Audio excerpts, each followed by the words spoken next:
All right, so it's pretty late. I'm drinking a beer. It's 1:23. I programmed. I just made a video. It looks like it's going to take forever to transcribe, showing some of the thing I've been working on. It's a little map bookmarking maker thing. Um, it might be ill-advised to make this video, but I wouldn't really care about that, would I? Yeah, I've been thinking over the last couple of days about more of this stuff, and it just bugs me. Now, I want to start with heavy traffic ahead. Ceviche, ceviche, ceviche. Um, a weird thing about my relationship to you, ceviche. I don't think you get that I like you or the amount that I like you or whatever. I mean, we disagree. We have a 50-50 thing. Like, I remember a perfect example was when I was like, I get into these little mini fads 2 or 3 days, and it's like internet, and I'm just searching. Ooh. And I happen to be writing a story, and I'm like, well, I need an ancient civilization. I don't want to use a really well-known one. I know they've discovered a bunch, and I'm searching around, and I found the Indus Valley, the isn't it Harappan, or I've already forgotten the Indus Valley civilization. I bring it up to you. You're intoxicated at the time.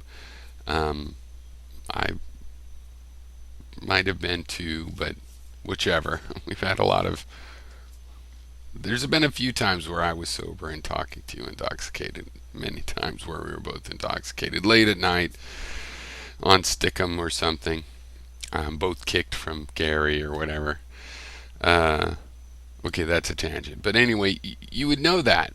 Even so, your wits would be about you enough. You might be, you know, uh, going off on whatever tangents or something, but they're relevant. I really appreciate that you keep your wits and interest in history, and really you have a level of like I would call it knowledge, but let's say since you and I disagree, let me call it you have an awareness of a great deal of history, more than myself. You've informed me several times. So I have an above average, respect for your contribution, in spite of the fact that you seem to be a reactionary psycho on this MRA kind of, is there a rape culture? What's it mean to say that? Let's cure rape. What's it mean to say that? Let's cure the urge to rape. What's it mean to say that? You seem nutso, and I'm ready to criticize you greatly on that.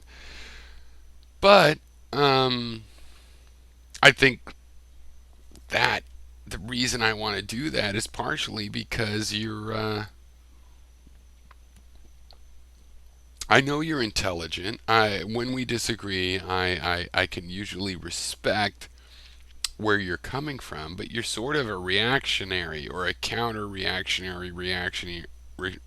reactionary on this subject, in the sense that um, I just think you're going overboard, like objectively overboard. I mean, you have 90,000 rapes a year in the U.S. Now, just 10 years ago, it was like double that. So we're improving a lot, but we're still in the top six. So we're that. That also means we were really that bad. We're coming from being that bad, but we can progress. But it might be generational. It might be that in the last 10 years, the people that went from 15 to 25 are just not very rapey. That would be nice. Um, Crime is dropping, but rape dropped quicker. On the other hand, it is still much higher than other nations, and for you to say, well, it's no big deal. I mean, there's more rapes than deaths from Alzheimer's. I mean, you're not using a culturally objective sense of what rises to the level of a social concern, right? Um, so, another commenter. Sausage mash, was it? And again, similar. I mean, I think you generally. I mean, I appreciate your input. We disagree, but I think you should check yourself when you find yourself going, trying to say, well, it's not that big of an epidemic this way or that. I mean, um, why object to the idea of correcting? 90,000 a year is significant, especially if it's per capita, 20 times or more greater than, you know, a country like Canada, because, the U.S. and Canada have a lot of similarities. And by the way, I'll just say what I think the difference is. Given that the cultures are so similar, the ideas of status, what it means to have success, modernism, the language is very similar.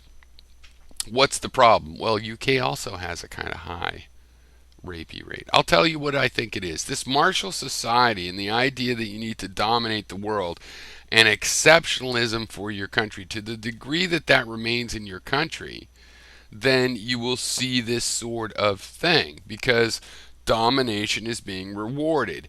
Now, the Canadians, they've got venture capitalists that are investing in movies and stuff like this. They have people doing real estate. They're doing the tar sands. It's not like there's some sainthood up there, but they don't have the illusion that, well, we run the world. And that's a good thing. We should keep having them from, the sun never sets on the Canadian Empire. That's not a mentality they ever bothered to have, except possibly vicariously through the Commonwealth. But as a modern nation that realizes that association is pretty much secondary to, their actual nation, there's almost no connection to the idea of we're controlling the world. Now, Canada has a really, for a country of just 30 million, 35 million people, they have a huge influence in science. That's something to be proud of, for example. They have big companies. IMAX is up there, company international. They have famous they really take part in the fact that American celebrities are famous. They have plenty of people that have entered into that. Many who you people don't generally necessarily know they were Canadian, even. So there's plenty to say. Look, we're ahead of the curve, and we're modern, and we're this and that, and we're all those great things, without going, we're an empire of the world, and we're controlling that stuff. And I think that helps people have a better attitude on an individual level. It helps relieve, like, oppression-oriented dominance, where you really fuck someone over, and helps to just to allow the feeling of empowerment that you get from taking part in, hey, we created a great thing, we funded a new business, we started a new business, we made a movie, we created really big.